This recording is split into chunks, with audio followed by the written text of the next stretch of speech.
उनके जैसा बुद्धिमान बनना है नहीं बनना है? ईमानदारी से बताओ भाई। तो हम लोग को भी राजनीतिक बुद्धिमान बनना पड़ेगा नहीं बनना पड़ेगा? अभी हम लोग बुद्धिमान है बीमार है कि नहीं है भाई? तो ये बताओ, बीमार आदमी को कोई पूछता है?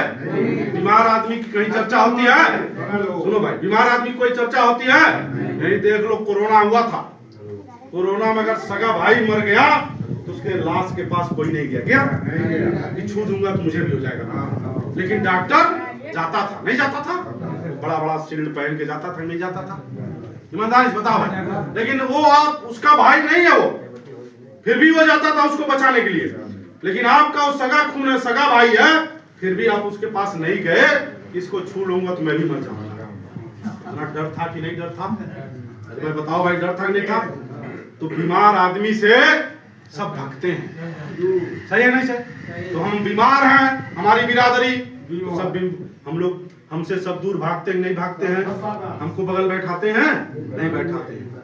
सही से बताओ भाई, हमको बगल बैठाते हैं। लेकिन वही बीमारी अगर दूर कर लो तो सब बगल में बैठाएंगे कि नहीं बैठाएंगे?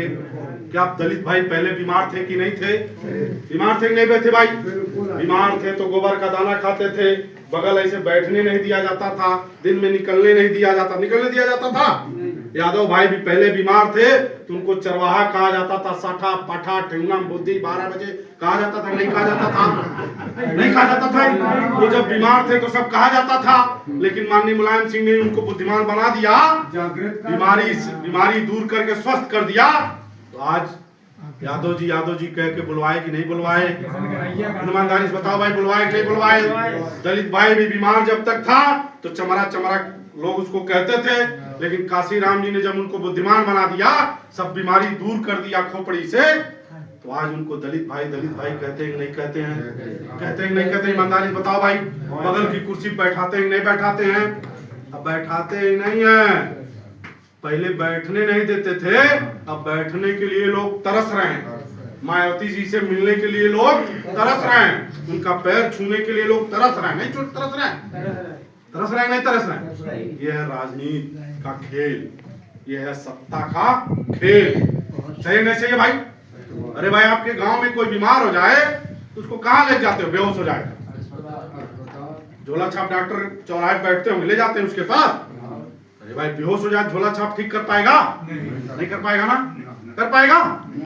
झोला छाप के पास अगर ले गए हाथ में टांग के बेहोश आदमी को, अरे भैया जल्दी भागो यहाँ से, जल्दी जाओ बड़े अस्पताल जालौन या लखनऊ या झांसी जाओ या कहीं जाओ दिल्ली, नहीं तो मर जाएगा। तो मेरे पास तो डिग्री उग्री है नहीं, मेरा साला ये भी बंद हो जाएगा क्लिनिक। सही है नहीं सही है?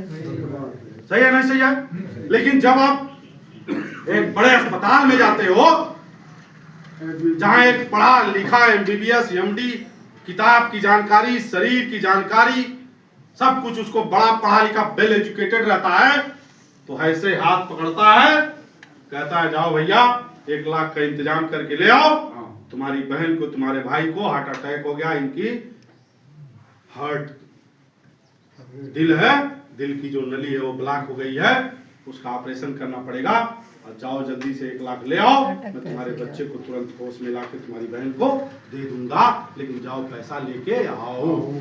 सही है नहीं सही है?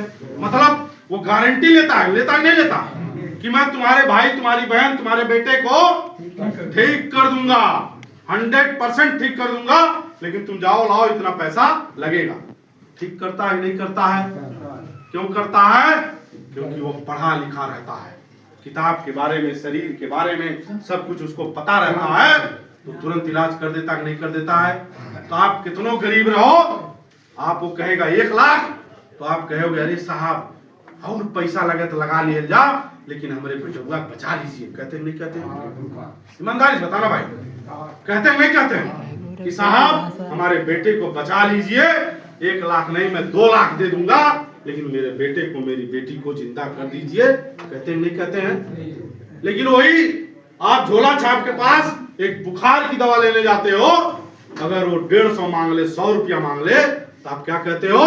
अरे बुखार की दवाई 100 रुपया हो गया, मतलब 50 रुपया, 50 रुपया ले जाओ, 50 रुपया अगली बार आऊंगा दूंगा। सोच की मैं बात बता रहा हूँ, एक पढ़े लिखे का दिमाग देखो, एक झोला छाप का दिमाग देखो, और अपना भी दिमाग देखो, तीनों की तुलना करो। आप पढ़े लिखे के पास जाते हो तो कहते हो 1 लाख नहीं साहब 1.5 लाख ले लो 2 लाख ले लो, लेकिन हमारे बेटुआ बचा लीजिए।